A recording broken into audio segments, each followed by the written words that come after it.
What's up, everybody? Look pretty good out of the cave, right? You know what I mean? So last week, right, I made this comment that I saw my first bee. So I know spring's coming, so it's time to respect nature.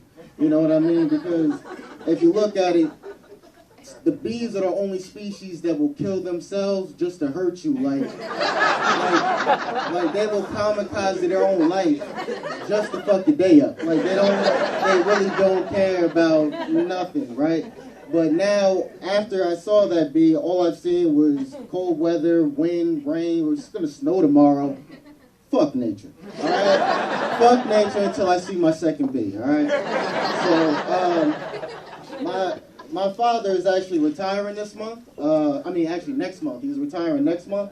So he's getting ready for retirement life. Like, he's getting ready to spend a lot of time golfing, fishing, maybe get a part-time job. Basically, anything that's going to keep him from his wife, that's what he plans on doing. You know what I mean? Like, there's no more, no less. You know, but he asked me to go to the store with him because he was looking at some fishing gear. So while I was over there, you know, I wandered over to the hunting section. You know, I'm not much of a gun guy, but it's always funny to see what they're selling at a sporting store, you know, because you get rifles that are hunting rifles, the regular ones, then you just see some off-the-wall shit. Like, you'll see like a hunting rifle that's all pink. Now, I'm not a hunter, but that don't seem stealthy at all. You know what I mean? I'm pretty sure a deer is going to see you from a while away if you got a pink rifle. I don't know if you're shooting for breast cancer. I don't know what the deal is, but it's really not, it's not a good idea. You know, like another thing I saw a pistol with a silencer. There is no legal reason for you to need a silencer if you got a pistol. Like, if you're protecting your home, you want it to be loud so neighbors can see that there's a problem going on so they can notify authority. You know what I mean? Right now, you got a silencer, but you're trying not to wake up the kids. Like, it really just don't make sense. Like, hunting on itself really is off the wall now anyway, because you'll spend like 5 hours fishing, you know, maybe catch like 20, 30 fish. You spend like 8 hours hunting, kill like 4 or 5 deer. Then after this whole great day of outdoors, you get hungry and go to McDonald's. Like, you got shit backwards, you know what I mean? You used to hunt to protect your village, to feed your village, you know, your people, your family.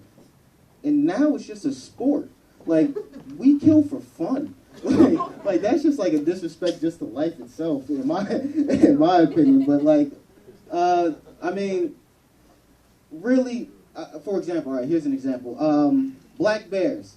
There was a problem with black bears a couple years ago, and the way the state combated it, they made it fair game. You know what I mean? So we can help with the overpopulation issue, which was cool. The first month there was 300 dead black bears. By the 4th month, they were an endangered species.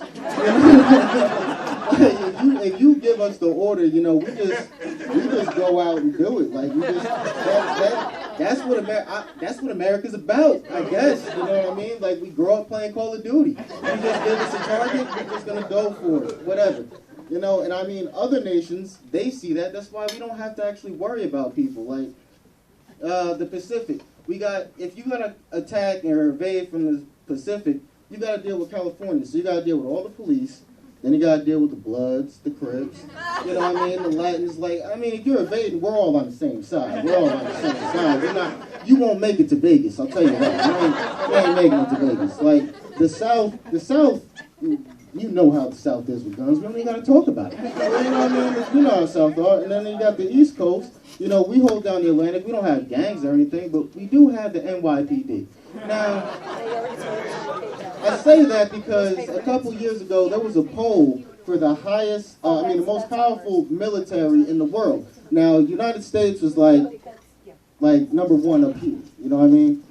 Number 2 was somewhere down here. And then we keep going. The NYPD was number 19 on the list of the world's most powerful military. NYPD ranked number 19. Like, when they say they protect and serve, they mean that shit. Like, they mean it. Like, I don't know who they're protecting. And me, I don't know who they're serving, but I know for a fact that they can go and take over France tonight. I do know that, you know what I mean? And shit. If Trump's the president, shit, they might do it. Just who knows what Trump's gonna do? He might just send them out there. Like nobody knows, or at least nobody around me knows Trump's politics. I watch him all the time. He's left and right with it. I don't know what he's saying, but he's so unqualified that he's qualified.